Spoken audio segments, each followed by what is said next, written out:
राजधानी दिल्ली। रात के 12 बजे थे। रात का सन्नाटा और अचानक दिल्ली, मुंबई, नागपुर में चारों ओर फोन की घंटियां बज उठी। राजभवन मौन था, संसद मौन थी, राष्ट्रपति भवन मौन था। हर कोई कश्मकश में था। शायद कोई बड़ा हादसा हुआ था। यह किसी बड़े हादसे या आपदा से कम नहीं था। कोई अचानक हमें छोड़कर चला गया था, जिसके जाने से करोड़ों लोग दुख भरे आंसुओं से विलाप कर रहे थे। देखते ही देखते मुंबई की सारी सड़कें भीड़ से भर गई। पैर रखने की भी जगह नहीं बची थी मुंबई की सड़कों पर, क्योंकि पार्थिव शरीर मुंबई लाया जाना था और अंतिम संस्कार भी मुंबई में ही होना था। नागपुर, कानपुर, दिल्ली, चेन्नई, मद्रास, बेंगलोर, पुणे, नासिक और पूरे देश से मुंबई आने वाली रेलगाड़ियों और बसों में बैठने को जगह नहीं थी। सब जल्द से जल्द मुंबई पहुंचना चाहते थे और देखते ही देखते अरब सागर वाली मुंबई जनसागर से भर गई। कौन था यह शख्स जिसके अंतिम दर्शन की लालसा में जन सैलाब रोते बिलखते मुंबई की ओर बढ़ रहा था? देश में यह पहला प्रसंग था जब बड़े बुजुर्ग छोटे छोटे बच्चों जैसे छाती पीट पीट कर रो रहे थे। महिलाएं आक्रोश कर रही थी और कह रही थी, मेरे पिता चले गए, अब कौन है हमारा यहाँ। चंदन की चिता पर जब उसे रखा गया तो लाखों दिल रुदन से जल रहे थे। अरब सागर अपनी लहरों के साथ किनारों पर थपकता और लौट जाता, फिर थपकता, फिर लौट जाता। शायद अंतिम दर्शन के लिए वह भी जोर लगा रहा था। चिता जली और करोड़ों लोगों की आंखें बरसने लगी। किसके लिए बरस रही थी ये आंखें? कौन था इन सब का पिता? किसकी जलती चिता को देखकर जल रहे थे करोड़ों दिलों के अग्निकुंड? कौन था यह जो छोड़ गया था इनके दिलों में आंधिया? कौन था वह जिसके नाम मात्र लेने से गरज उठी थी बिजलियां? मन से मस्तिष्क तक दौड़ जाता था ऊर्जा का प्रवाह। कौन था वह शख्स जिसने छीन लिए थे खाली कासे इनके हाथों से और थमा दी थी कलम लिखने के लिए एक नया इतिहास? आंखों में बसा दिए थे नए सपने, ओठों पर सजा दिए थे नए तराने, धमनियों से प्रवाहित किया था स्वाभिमान अभिमान को, दास्यता की जंजीरें तोड़ने के लिए दिया प्रज्ञा का शस्त्र। चिता जल रही थी अरब सागर के किनारे और देश के हर गांव के किनारे में जल रहा था एक स्मशान।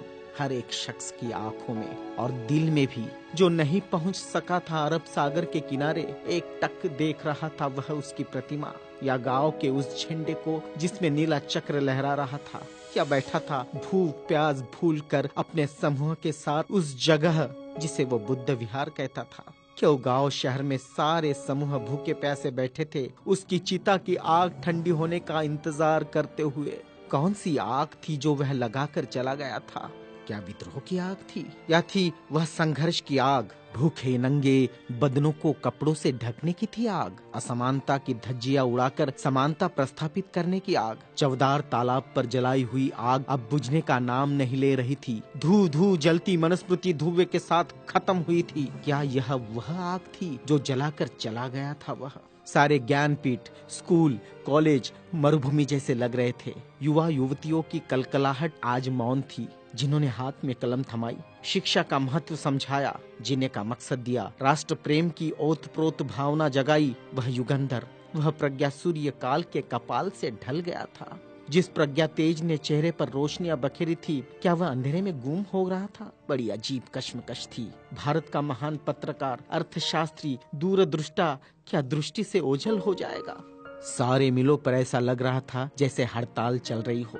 सुबह शाम आवाज देकर जगाने वाली धुआं भरी चिमनियां भी आज चुपचाप थी। खेतों में हल नहीं चला पाया किसान। क्यों? सारे ऑफिस, सारे कोर्ट, सारी कचहरियां सूनी हो गई, जैसे सूना हो जाता है बेटी के विदा होने के बाद बाप का आंगन। सारे खेतीहर मजदूर, किसान असमंजस में थे। ये क्या हुआ? उनके सिर का छत्र छीन गया। वह जो चंदन की चिता पर जल रहा है, उसने ही तो जलाई थी जबरान जोत। मजदूर आंदोलन का वही तो था आधुनिक भारत में मसीहा। सारी मिलों पर होती थी जो हड़तालें आंदोलन अपने अधिकारों के लिए, उसकी प्रेरणा भी तो वही था जिसने मजदूरों को अपना स्वतंत्र पक्ष दिया और संविधान में लिख दी वह सभी बातें जिन्होंने किसानों, खेतीहारों, मजदूरों के जीवन में खुशियां बखेरी थी। इधर नागपुर की दीक्षा भूमि पर मातम पसरा था। लोगों की चीखें सुनाई दे रही थी, बाबा चले गए, हमारे बाबा चले गए, आधुनिक भारत का वह सपुत्र है जिसने भारत में लोकतंत्र का बीजारोपण किया था, जिसने भारत के संविधान को रचकर भारत को लोकतांत्रिक गणराज्य बनाया था, हर नागरिक को समानता, स्वतंत्रता और न्याय का अधिकार दिया था, वोट देने का अधिकार देकर देश का मालिक बनाया था। क्या सचमुच वह शख्स नहीं रहा? कोई भी विश्वास करने को तैयार नहीं था। लोग कह रहे थे, अभी तो यहाँ बाबा की सफेद गाड़ी रुकी थी, बाबा गाड़ी से उतरे थे सफेद पोशाक में, देखो अभी तो बाबा ने पंचशील दिए थे। 22 प्रतिज्ञाओं की गूंज अभी आसमान में ही तो गूंज रही थी। वो गूंज शांत होने से पहले बाबा शांत नहीं हो सकते। भारत के इतिहास ने नई करवट ली थी। जनसैलाब मुंबई की सड़कों पर बह रहा था।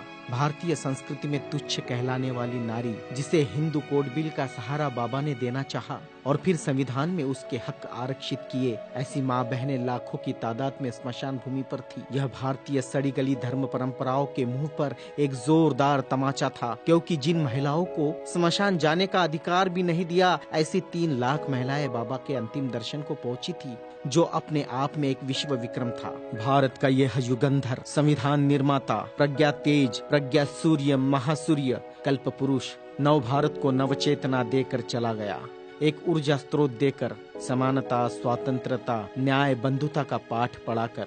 उस प्रज्ञा सूर्य की प्रज्ञा किरणों से रोशन होगा हमारा देश, हमारा समाज और हम, और पूरे विश्वास के साथ हम आगे बढ़ेंगे हाथों में हाथ लिए, मानवता के रास्ते पर, जहाँ कभी सूर्यास्त नहीं होगा, जहाँ कभी सूर्यास्त नहीं होगा, जहाँ कभी सूर्यास्त नहीं होगा।